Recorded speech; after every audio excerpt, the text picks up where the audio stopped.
विभाजन की मानवीय त्रासदी, सैकड़ों रियासतों की सत्ता का रण क्षेत्र, पूर्वी राज्यों की अनिश्चितता या आपातकाल और अराजकता की तानाशाही। वर्तमान की चुनौतियां और भविष्य की अनिश्चितता ने भारत के अस्तित्व पर भी एक गहरा प्रश्न चिन्ह खड़ा कर दिया था। ऐसे में भारत के भाग्य विधाताओं ने अपनी तूलिका उठाई और रचा एक ऐसा ग्रंथ जिसने भारत के भविष्य की दिशा तय की। विभाजन की मानवीय त्रासदी, सैकड़ों रियासतों की सत्ता का रण क्षेत्र, पूर्वी राज्यों की अनिश्चितता या आपातकाल और अराजकता की तानाशाही।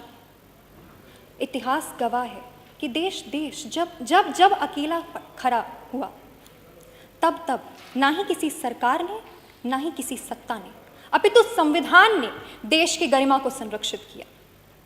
युवा शक्ति जब युवा विप्लव में तब्दील हो कानून के कटघरों में खड़ी होती है, तब राष्ट्र की संविधान ही उस देश के गरिमा का उल्लंघन करने वालों को भी सुरक्षा प्रदान करता है। ऐसे में हमें यह समझ आता है कि यह संविधान सिर्फ विधि विधानों का ग्रंथ नहीं है, अपितु एक राष्ट्र के पुनर्जन्म का उद्घोष है, जिसने 75 वर्षों में सिर्फ इस देश के स्वर्णिम इतिहास का मानचित्र गढ़ा और आज भारत के अमृतकाल में सिर्फ देश ही नहीं अपितु हर भारतवासी के पुनर्सृजन की गाथा लिख रहा है। हमारा संविधान हमें उस दौर की याद दिलाता है जब वैश्विक महाशक्तियों के संविधान भी हमें सबका साथ और सबका विकास की धारा से बहुत ही दूर दिखते हैं।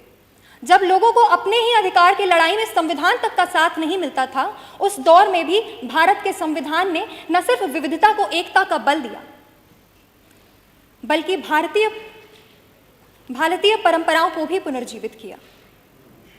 ऐसे में मैं ये कहना चाहूँगी कि हमें संविधान जैसे दिव्य रथ का सारथी बनना होगा।